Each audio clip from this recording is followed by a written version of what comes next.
வார்த்தைகளை கூற வேண்டும் என்ற ஒரு அடிப்படை காரணத்தோடு பக்குவம் தவறாத பகவான் வாழ்க்கை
கல்விதான். செல்வமிக்க என்ன செய்ய சென்று கொண்டே இருக்கும். எவ்வளவு இருந்தாலும் சரி, லட்சக்கணக்காக இருந்தாலும் சரி, கொண்டு போயிட்டே இருக்கும். வீரம் இருக்கிறதே துவண்டு கொண்டே இருக்கும். ஆனால் கல்வி மட்டும்தான் கடை எல்லை வரை இருக்கும். உங்களுடைய பேச்சு எனக்கு ரொம்ப பிடிச்சிருந்துச்சு, அதனாலதான் நான் இதை சொல்றேன். ஏன் தெரியுமா? ஔவையாரிலிருந்து அஞ்சிலஞ்சியாரிலிருந்து பெண் புலவர்களை வரிசைப்படுத்தி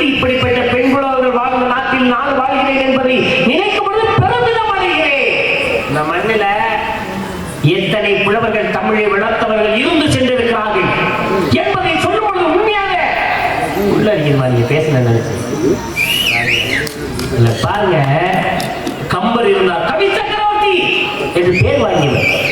தமிழை எவ்வளவு இந்த மக்களுக்கு விட்டு கொடுத்தார். அவர் இன்னைக்கு இல்ல. ஆனா நீங்க இருக்கிறீங்க, மகிழ்ச்சியா இருக்கு. ஒட்ட புத்தகத்துக்காக வெற்றியத்திலே ஒட்ட பாண்டவரா, தமிழுக்காக எத்தனையை விட்டு சென்றவர். அவர் இன்னைக்கு இல்ல. ஆனா நீங்க இருக்கிறீங்க. காலமேக புலவர் தான். மேகங்கள் கூடி மின்னல் மின்னி இடி இடித்து அப்படியே மலை பொழியுமா வந்த அளவிற்கு அவருடைய பேச்சு திறமை இருக்குமா, அவருடைய தமிழ் புலமை இருக்குமா. தமிழை விட்டுட்டு போயிட்டார். இன்னைக்கு அவர் இல்ல. ஆனா நீங்க எல்லாம் இருக்கீங்க. என்ன போயிட்டா நீங்க புகழேந்திருந்தா, நானடியா இருந்தா, அம்பியாவில் இருந்தா, எத்தனை புலவர்கள் அவரெல்லாம் இல்லை. நீங்கள் இருக்கிறீங்க. இதுதாங்க நம்ம மனசுல படுறதாங்க ஒண்ணு. ஓஹோ அழகு, நல்லா கவனிக்க. இன்னைக்கு ஒரு மணி நேரம் நீங்க சொல்லணும். ஒருத்தல ஒண்ணு சொல்லும் போது அந்த விதத்தை புரிந்து கொள்ள விதங்க. அவங்கெல்லாம் இல்ல, நீங்க இருக்கீங்க. அறிவாளிகளா இல்ல, நீங்க இருக்கீங்க அப்படின்னா என்ன அர்த்தம்? இல்லா போன அர்த்தம் கிடையாது. என் கண்ணுக்கு எப்படி தெரிகிறது? எப்படி தெரியுது? அத்தனை ஒட்டுமொத்த புலவர்கள் இல்லை. அவர்கள் கொடுத்த தமிழை எல்லாம் ஒட்டுமொத்த புலவர் கொடுப்பது போல் இந்த மேடையிலே தாங்கள் மக்களுக்கு கொடுத்து கொண்டிருக்கிறீர்களே. நீங்கள் இருக்கும்போது எல்லா புலவர்களையும் ஒருங்கே அமைந்து உங்களை பார்க்கிறேன் என்று நான் சொல்றேன். அத்தனை பெருமையை ஒன்றை சேரும் சொல்றாருமா. பெருமைப்படுத்துறீங்களா? இந்த பெருமையை தான் சொல்றதை தவிர வேற ஒண்ணுமே இல்லை. தவறாக நினைக்கக்கூடாது. அப்படிப்பட்ட உங்களிடத்திலே ஒன்னே ஒண்ணு கேட்கலாம் இருக்கேன். அந்த ஒண்ணு கேட்டா பதில் வருமாங்கிறதுக்காக கேட்கிறேன். ஒன்றுக்கு சிறப்பு சொன்னார்கள்.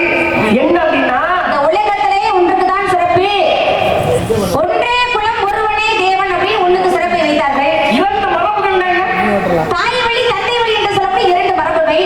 முச்சுடல் என்னென்ன? சூரியன் சந்திரன் அக்னி என்று சொல்லக்கூடிய முச்சுடர்கள். நான்கு வேதங்கள் என்னென்ன? ரிக்கு யசூர் சாமம் அதர்வணம் என்று சொல்லக்கூடிய நான்கு வேதம். நான்கு யுகங்கள் என்னென்ன? திரைதா துவாபரம் கலியுகம் என்று சொல்லக்கூடிய நான்கு யுகம். பஞ்சபூதங்கள் என்னென்ன? நிலம் நீர் காற்று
ஒரு நாகரிக மரியாதை சபையை வேணும். நான் எல்லா நேரமும் ஒரு மாதிரி கேட்க மாட்டேன். ஒரு மனிதனுடைய சூழ்நிலைகளை தகுந்த மாதிரி ஒரு மனிதனுடைய எண்ணங்கள் மாறும், சிந்தனைகள் மாறும். நான் ஒரு வீட்டை வேலை பார்க்கிறேன். அது எனக்கு நான் மரியாதை கூப்பிடுவேன். என்ன சொல்றேன்? நான் எதுக்காக சொல்றேன்? எப்படா பேசு வள்ளி நான் கேட்டேன். ஏன் கேட்கிறேன்? அங்க ஒரு காரணம் இருக்கு. வள்ளி எப்படா பேசுறேன்? அது என்னை விட திறமையா பேசுங்க சொன்னாங்க. கூப்பிடுவன இங்க நீங்க மரியாதை கொடுக்காது. மன்னிப்பு மன்னிப்பு கொடுக்கணும். மன்னிப்பு கேட்கவே என்ன வாடா தம்பி. வாய் வந்தா பேச்சா கேட்கிறேன். தம்பி டேய் ஊர்ல தலைவியை மேலே உட்கார்ந்து நாமத்தை பார்க்கும் போது அதுக்கப்புறம் ஒரு ஆண்மகன் ஒரு காவலன் தரமானவனாக மாற வேண்டும். அலையேசனை பார்க்கும்போது அவரை பார்த்து வீட்டுக்கு போகும்போது என்ன மரியாதை அந்த மரியாதை கொடுங்க. அவர் நம்ம வீட்டு வந்தா அந்த மரியாதை கொடுங்க. பெரியசாமி என்ன ஒருத்தர் வந்துட்டாருன்னா அந்த அண்ணனுக்கு உண்டான மரியாதை அந்த மரியாதையை கொடுக்குறேன். ஒரு வேலையில ஒரு காவலரை அறிமுகம் செய்கிறார் பெரியசாமின்னா சாதாரணப்பட்டவரை போட மாட்டாரு. சாதாரணப்பட்ட ஒரு நடிகனை போட்டவர் நாடகம் நடத்த மாட்டாரு. அப்படி அவசியம் இல்லை. ஒரு சிறந்த ஒரு நகைச்சுவையாளனை ஒரு சிறந்த ஒரு காவலனை போடுறத அவருக்கு மனசுக்கு பிடிச்சாத்தே ஒரு நாடகத்தை போடுவார். இல்லையா போட மாட்டார். எனக்கு தெரியும் அவரை பத்தி. பெரிய அறிவாளி அவர், ஞானஸ்தர். அப்படிப்பட்ட ஞானஸ்தர் ஒரு பையனை கொண்டாந்து வரும்போது நீ ஒரு சபை நாகரிகம் இல்லாம ஒரு நாடகத்தை போய் வள்ளி அறிமுகப்படுத்தல கேள்வி கேட்டீங்க. பதில சொல்லு. இல்லையா நீ பதில் சொல்லு. ஒன்னால பதில் சொல்லு. நீ பதில் சொல்ற. என்ன சொல்ற பேசுற தம்பி? இப்ப சொல்றேன். என்னைக்குமே என்ன ஒரு மாதிரி இருக்காது. புரிஞ்சதா? எப்படா சாமி இருங்க சாமி. தங்கச்சி தெரியாம பேசிவிட்டது. ஏன் கோவப்படுகிறீர்கள்? தெரியாத எவ்வளவு கோவப்படுகிறது? ஓ வாயினால மற்ற எல்லாத்தையும் போறது. ஓ வாயை ஒழுங்கா வச்சுக்கிட்டீங்கன்னா மற்றவன் நீ வாங்கி மற்றவன் வாங்கிக்கிறதுக்காக நீ அவர் கதையோட போயிருப்பாரு. நான் கதை கொடுக்கல. பதில் சொல்லு. சாமி தெரியாம சொல்லிவிட்டேன், மன்னித்து விடு. 2 மணிக்கு அவன் மணி போயிட்டு போ. பெரிய பண்ணிட்ட ஏன்னா உன்னை பெருமைப்படுத்தி சொல்ல இதோட உள்ள போயிடு. ஏதாவது நின்ன பொண்ணோட முடியல பேசுற நீ மேடையில அறிமுகத்துல சரியா பதில் பள்ளிட்டு நான் கேள்வி கேட்டுக்கிறேன். பதில சொல்ல முதல்ல. தெரியலைன்னா தெரியல சொல்ல. நான் சொல்றேன். நான் பதில் சொல்ல போனா போ போடா. எதுக்குதான் உன்னை கூப்பிட்டாரு? ஆளப்பறால வந்து நிக்கியா. எனக்கு என்ன ஒரு வருஷம் நான் சொல்றேன். நீங்க மட்டும் கேளுங்க. இவங்க மட்டும் சொல்லிட்டே இருக்காங்க. நான் சொல்ல வேண்டாம். நீங்க கேட்க சொல்லுங்கம்மா. அப்புறம் நான் பாருங்க. நீங்க கேட்டதுக்கெல்லாம் பதில் சொல்லிட்டாலே. அப்படி சொல்லு. நான் ஒரு விஷயம் கேட்கிறேன். நான் கேட்டுக்கலாம் சொல்லிச்சுல முடிவு வந்து சொல்லிச்சா அதை கேள்வி. எப்பா நான் கேட்கிறேன்ப்பா. நீங்க அதை சொல்லுங்க.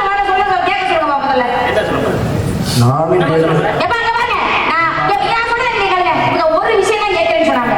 ஆனா நானே ஒரு விஷயத்துக்கு பதில் சொல்லிட்டேன். எத்தனையோ விஷயம். எத்தனை ஒரு கேள்வி இல்ல. எத்தனை கேள்வி 54 பேர் கேட்டுட்டாங்க. எல்லாத்துக்கும் அடிக்கடி நான் பதில் சொல்லிருக்கேன். அப்புறம் மறுபடியும் இப்ப நான் சொல்ல போற நேரத்துல இல்ல நீ சொல்லி தாங்கன்னா என்ன கதை நான் கேட்க வேணாமா? நானும் நியாயத்தை கேட்கிறேன். ஒண்ணு கேள்வி. அந்த அம்மா உனக்கு நான் உனக்கு கேட்கறேன்னு சொன்னா ஆமா சரின்னு சொன்னாங்களா? உனக்கு பதில் சொல்லிட்டாங்களா? சொன்னா. திரும்ப 2வது நான் கேட்கிறேன். கேட்டேன். என்ன செய்யணும்? கேட்டேன். சாமி கொஞ்சம் இருங்க. ஒண்ணு கேட்கறீங்க கேட்டேன், பதில் சொல்லிட்டேன். 2வது ஏன் கேட்கறீங்க? சொல்லணும்ல. இல்ல கேட்டுக்கணும். இல்லைன்னா நீங்க வந்து சொல்லாம நிப்பாட்டுங்க. நிப்பாடி. இதான நியாயம். அப்பவே நிப்பாடி. தெரிஞ்சதெல்லாம் பதில் சொல்லி வைக்கிறான். தெரியாம வந்த உடனே நீ அங்கே மாறவா இங்க மாறவா? இங்க பாருங்க. எப்பா நான் ஒரு விஷயம் சொல்றேன். முதல்ல கேட்க சொல்லுங்கப்பா முதல்ல. கேளுமா. ஒண்ணு கேட்க சொல்லுமா, நீ சொல்லுமா. நான் கேட்கறது அவசியம் இல்லை. ஏன் கேட்கணும் அவசியம் இல்லை. பதில் சொல்லு. எப்பா ஆனா ஒரே ஒரு விஷயம் மட்டும் எனக்கு நல்லா தெரிஞ்சிருச்சு. என்னம்மா? என்ன தெரியுமா? இவங்க நல்லா சமாளிக்கிறாங்க. ஆனா நீங்க நல்லா சமாளிக்கிறீங்க சாமி. முதல்ல என்ன இந்தம்மா. சாமி சாமி சரியா நான் கேட்கிறேன். ஆத்தாடியோ அம்மாவுக்கு அப்படியே தலையில அப்படியே கொம்பு வச்சு சமாளிக்க. நான் என்ன சமாளிக்க? நீ கேட்ட ஒண்ணு அப்படி எப்பா உண்மையாவே சொல்றேன். நீங்க நல்லாவே சமாளிக்கிறீங்க சாமி. அதுக்கு முதல்ல உங்களுக்கு வாழ்த்துக்கள் நான் என்னோட சார்பா கொடுத்துருக்கேன். சாமி அம்மா வாத்தியார் முதல்ல பாடம் எடுக்கும் போது முதல்ல வந்து எப்படி சமாளிக்கணும் கேள்வி கேட்டா எப்படி எல்லாம் சமாளிக்கணும் அப்படிங்கிற பாடமே அதுக்கப்புறம் தான் பதிலே. சரியா சொல்றீங்க நீங்க. அதனாலதான் இவங்க சமாளிச்சிருக்காங்க. எனக்கு இப்பதான் நல்லா தெரியுது.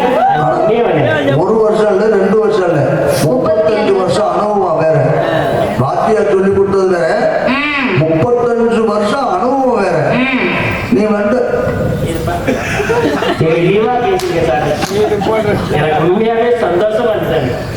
வாத்தியார் சொல்லி கொடுக்கும்போது எப்படி சமாளிக்கணும்னு சொல்லி கொடுத்தாரோ முதல் பாடமே அதுதான். சரி, அப்படியே இருக்கு போறேன். நல்லா சமாளிக்கிறீங்க சாமி நீங்க. நான் ஏன் சமாளிக்கிறேன்னு சொல்றேன்னு சொல்லுங்க தெரியுமா? சொல்லுமா. எப்பா ஒருவருடைய வீரமா விவேகமான்னு பார்க்கணும். ஆமா. ஒருவருடைய வீரத்துல மோதினம்னா வீரம்னா யார் எடுத்துக்காட்ட சொல்லுவோம்? எம்பெருமான் முருகப்பெருமானை தான் எடுத்துக்காட்டா சொல்லுவோம். வீரத்துக்கு எடுத்துக்காட்டா எம்பெருமான் முருகப்பெருமானை சொல்லுவோம். ஏன்?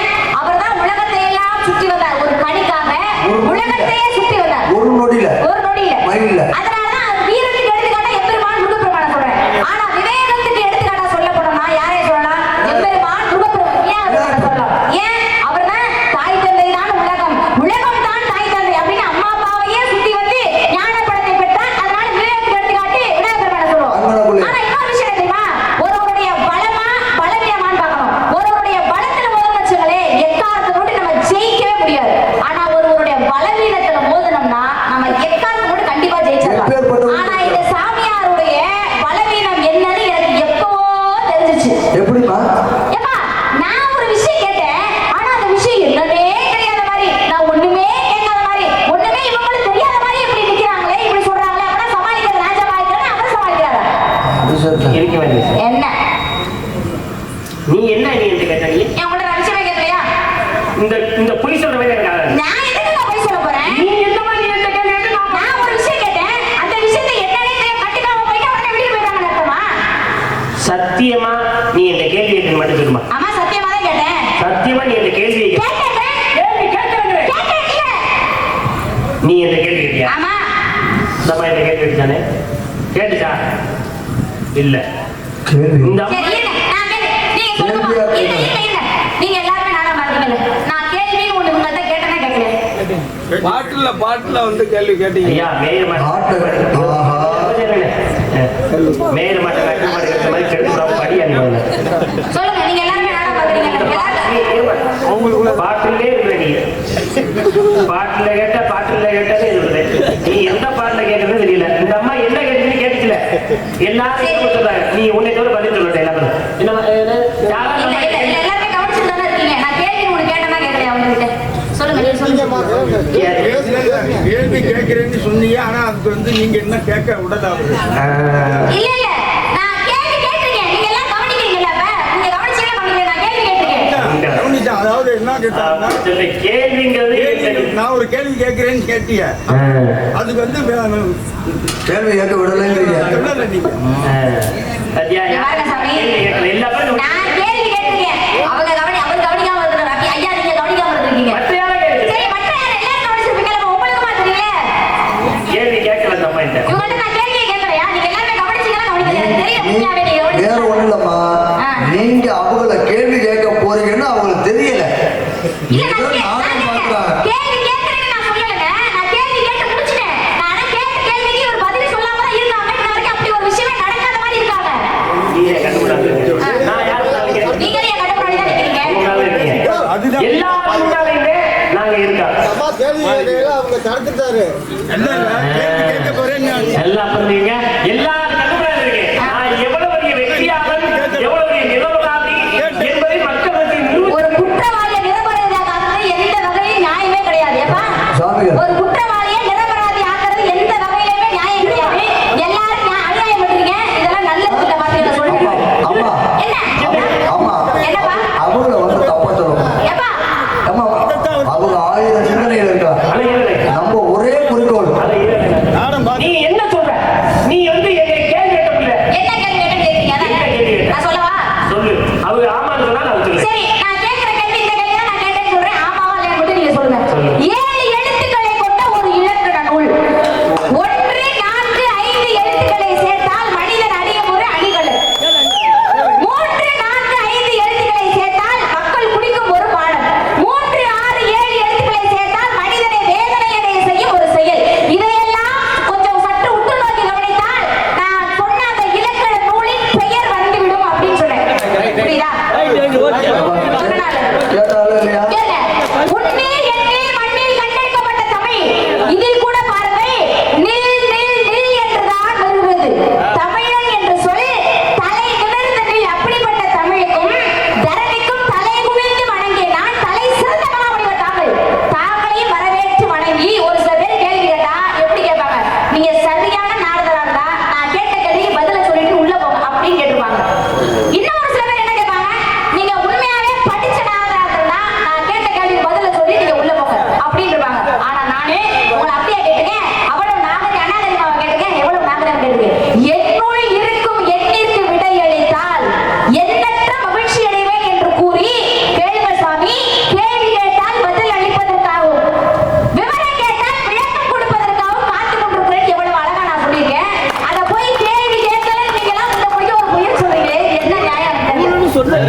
சொல்லும் போது ஆமா வள்ளிநாயகி இந்த கேள்வியை கேட்டாங்க என்பதை உணர்கிறார்கள். எல்லோரும் எல்லா சிந்தனையும் இருப்பது கிடையாது.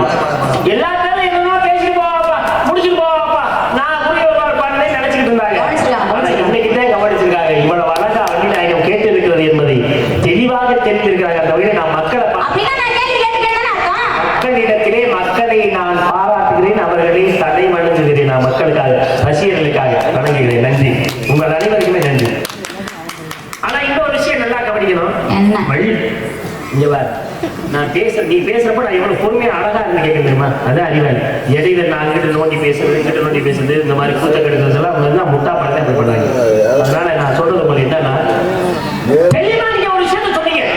7 எழுத்துக்களை கொண்ட ஒரு இலக்கண நூல். அந்த நூலுக்கு ஒரு விளக்கம் சொல்றேன். இதை பூரா வருஷப்படுத்தி வந்து பாரு. நான் சொன்ன நூல், அந்த நூலுக்கு பேர் என்ன? என்னுள் இருக்கும் எண்ணிற்கு விளக்கம் அளித்தார் எண்ணற்ற மகிழ்ச்சி. இந்த மாதிரிலாம் அழகா பேசுறதுக்கு எனக்கு தெரிய நல்லா திறமையா நீங்க பேசுறதுக்கே முதல் வாழ்த்துக்கள். ஆனா இன்னொரு விஷயம் தெரியுமா? என்ன சுவாமி? இதை நீங்க கேள்வியா என்று கேட்கல. என்னுள் இருக்கும் எண்ணிற்கு விளக்கம் அளித்தால் எண்ணற்ற மகிழ்ச்சி. நீங்க இதை சொல்லும் போது பார்க்கலாம் அப்படின்னு நீங்க கேட்கல. அதனாலதான் நான் சத்தியமா நீ இந்த கேள்வி கேட்கணும்னு சொன்னேன். என்ன தெரியுமா? உங்களுக்கு ஒரு பயம் இருக்கு. ஒரு நாள் ஒரு கேள்வி கேட்டோம்னா திருப்பி நம்மளை கேட்பாரு. எந்த வண்டியும் முதல்ல கேள்வி கேட்கறாங்க அவங்க கேள்வி கேட்கக்கூடாதுங்கிறதுக்காக நீங்க பேசுவாங்க.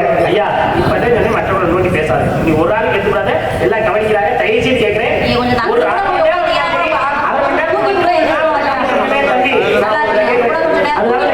ஏன் தெரியுமா? மற்றவங்க நீங்க நோண்டி கேட்கல, அவர் அங்க அங்க என்ன பேசலாம் தெரியாம போயிடும். அதுக்காக சொல்றேன். நான் கேட்கிறேன், நான் வாயில வந்த மாதிரி நான் கேள்வி கேட்கிறேன். நான் வாயில வந்தா நான் கேள்வி கேட்கிறேன். இது அதுக்கு நீ பதில் சொல்லு. விடுமா? 6 எழுத்துக்களை கொண்ட ஒரு ஊர் பேர் இருக்கியா? எத்தனை பேரு?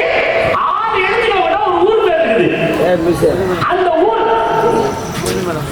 அந்த ஊர் பேருக்கு நான் விளக்கம் சொல்றேன். அதாவது 1, 5, 6 இந்த எழுத்துக்களை வரிசைப்படுத்தி படித்து பார்த்தா நமது உடம்பிலே உள்ள ஒரு அவயத்துடைய பேர் வரும். அது என்ன பேருன்னு நான் கேட்டேன்னா நீ எப்படி நீ பதில் சொல்லுவ? சொல்லு. நீ சொல்லு, நான் வேணாம் சொல்ல. அட வருமா? 5, 3, 4, 6 எழுத்துக்களை சேர்த்தால் தச்சர், அதாவது ஆசாரி கையில வச்சிருக்க ஒரு பொருள் வரும். அது என்ன பொருள்? இதை வருஷப்படுத்தி பார்த்து பாரு. நான் சொன்ன ஊர் பேர் வரும் அப்படின்னு நான் கேட்டா நீ என்ன பதில் சொல்லுவ? அட விடுமா? 4, 5, 6 இந்த எழுத்துக்களை வரிசைப்படுத்தி படித்து பார்த்தால் ஆதி கடவுள் வரும். விளக்கம் சொல்லு இப்படின்னு நான் ஒரு கேள்வி கேட்டா 2 பேரும் கேள்வி மட்டும் தான் கேட்க முடியும். பதில் வராது. புரிஞ்சுக்க. ஒரு நாடகம் நல்லபடியாக 8 மணி நேரம் நடத்த வேண்டும். அந்த 8 மணி நேரம் நாடகத்தை நடத்தணும்னா ஒரு நகைச்சுவை நடிகர் 2 பேரும் ஒன்று சேர்ந்து ஒத்துழைப்பு கொடுத்தாதான் நாடகம் நல்லா இருக்கும். அதுக்கப்புறம் பக்க நாடகம் 4 பேரும் வள்ளிக்கு 1 மணி நேரம் அந்த பாடல் பாடுவதற்கு ஒத்துழைப்பு கொடுத்தாதான் அவங்களும் பேருவாங்க, நீயும் பேருவாங்க. அதுக்கப்புறம் ஒரு நாடக காவலர் குறைஞ்ச ஒரு 1/2 மணி நேரம் பேசினாத்தே மக்களை நகைச்சுவையில் ஆக்கலாம். 4 மணி 1 மணி நேரம் பேசினாத்தே இந்த நாடக சுவாரஸ்யம். ஏதாவது புராணங்களை பேசினால்தான் சுவாரஸ்யம் இருக்கும். வேறு ஒரு வழி 1 மணி நேரம் பேசினாத்தான் நாடகம். இதுக்காகவே நான் பாக்குறேன். இந்த வாய்ப்பு மட்டும் சரியா? அதை விடுமா? அம்மா வள்ளிநாயகம் உங்களை நான் கேட்டேன். 8 எழுத்துக்களை கொண்ட ஒரு பழம் இருக்கு. அந்த பழத்தை 2, 3, 4 இந்த எழுத்தை நம்ம ஒதுக்கிட்டோம்னா முக்கணி வரும். ஒரே பழம் 2, 3, 4 இந்த 3 எழுத்துல எடுத்துட்டோம்னா முக்கணி வரும். அது என்ன கனி? அது உங்களுக்கு முருகனுக்கு உகந்த கிடையாது. பதில் சொல்லுவா. என்ன பதில் சொல்ற? இன்னொரு கேட்கிறேன். ஜனகநாட்டுக்கு இன்னொரு பேர் இருக்கியா? ஜனகநாட்டுக்கு இன்னொரு பேர். அதுல நதி எடுத்துடணும். ஆஞ்சநேய பெருமாளுக்கு இன்னொரு பேர் இருக்கு. அதுல நதி எடுத்துடணும்.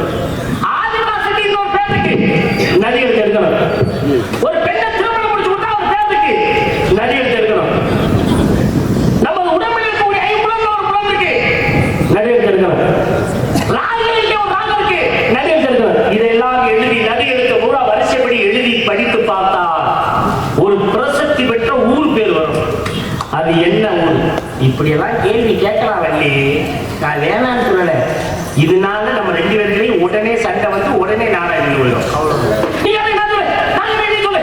நான் அந்த வேலை வந்துடும். நீ இந்த வேலை வந்துடும். ஏன்னா ஏன் ஏன் சமாளிக்கணும்? இதோட நிப்பாட்டு, பேச்ச நிப்பாட்டு முதல்ல, சரியா? ஊர் மக்கள் எல்லாம் தூண்டி விட்டு அடுத்தவங்க கெட்டவங்க ஆக்கிட்டு நீ நல்லா இருந்து போன பெரிய அப்படிங்கிறேன் அள்ளி நான் எடுத்துக்கிறேன். ஒரு பாட்டு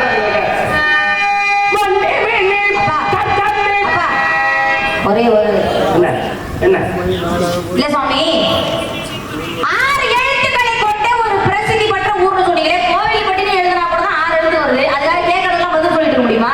அதேலா அதேலாங்க அண்ணே, நீங்க எவ்வளவு நல்ல ரசிகர்கள், நீங்க எவ்வளவு நேரம் பொறுமையா இருந்து பேச சொன்னீங்கன்னா நான் பேசிட்டு முருகப்பெருமானை விடுவோம். இல்ல நேரம் ஆச்சு நம்ம முடியும் சொன்னா இப்பவே கூட அதை பத்தி முடிச்சுட்டு போயிடுவோம். தயவுசெய்து யாரும் இதுக்கு நீங்க எனக்கு ஒத்துழைப்பு கொடுத்தா தான் நாங்க பேசுவோம். ஒத்துழைப்பு கொடுத்தா நீங்க நல்ல கருத்துக்கள் ஏதோ கொஞ்ச நேரம் இருந்தாலும் ஒரு 1/2 மணி நேரம் இருந்தாலும் பேசுவோம். நன்றிண்ணே, நன்றி பேசுங்க. சரிண்ணே, ரொம்ப நன்றி. வாசம் திருவாசமா சொல்லிக்கிறேன். கோவில்பட்டின்னு ஊர் இருக்குன்னு சொல்லிட்டு நம்ம 6 எழுத்துட்டேன். ஆமா. கோவில்பட்டியில முதல் எழுத்தையே 5வது எழுத்தையும் 6வது எழுத்தையும் சேர்த்தா நம்ம உடம்புல இருக்க ஏதாவது ஒரு அவயம் வரும்னு சொன்னேன். கோட்டின்னு நம்ம உடம்புல எங்கேயா இருக்கா? வேட்டி மேல கட்டிட்டு போவோம். வேட்டி. கோட்டின்னு எங்கேயா இருக்கா? அதானே. நான் உடம்புல ஒரு அவயம் பேர் வரணும், பேர் வரணும், அவய பேர். கோவில்பட்டி நீ சமாளிக்காத, தெரியலன்னா தெரியல. சரிங்க சாமி, 6 எழுத்துக்களை கொண்ட ஒரு பிரசித்தி பெற்ற ஊர் பேர் சொன்னீங்க. அது என்ன ஊரு? சிதம்பரம்னு எழுதி பாருங்க. 6 எழுத்து உள்ள ஒரு ஊர். சீதாயும் வாராயும் 6 எழுத்து உள்ள ஒரு ஊர். போதுமா? சரி, சிதம்பரம். சிதம்பரத்துல இது சிதம்பரம்னு பேர் வருது. சிதம்பரத்துல 1, 5, 6 எழுத்துக்களை சேர்த்து படித்து பார்த்தா மனிதன் உடம்பிலே உள்ள ஒரு அவயம் வரும்னு சொன்னீங்க. அதான் உங்க தலை. இருப்பா. சிதம்பரத்துல தலைன்னு வருதா? தானாகவே வரல, கைக்கு வரல. சரி, தலைக்கு மறுபெயர் என்ன? மண்டை. மண்டையா உங்க கொண்டையான்னா நான் கேட்கல. கொண்டைக்கு மண்டைக்கு மறுபெயர் என்ன? சிரம். மரம், சிரம், புறம் என்று அது பேரு நம்ம எழுதி போடுறோம்ல, பார்த்ததுலையா? சிரம். சிரம். அப்ப முதல் எழுத்து சி, 5வது எழுத்து ரா, 6வது எழுத்து இம்மை சேர்த்து படிச்சு பாருங்க, சிரம் வந்துருச்சா? மனித உடம்பில உள்ள ஒரு அவயம் சொல்லி. ஒரு அங்கம் தலை வந்துச்சா? வந்துருச்சா? சிதம்பரத்துல சிரம். சி, கடையில் 5வது தா, ராங்க, 6வது எழுத்து இம்மை சேர்த்து படிச்சு பாருங்க, சிரம். வந்துருச்சா? சிரம். போதுமா? அடுத்து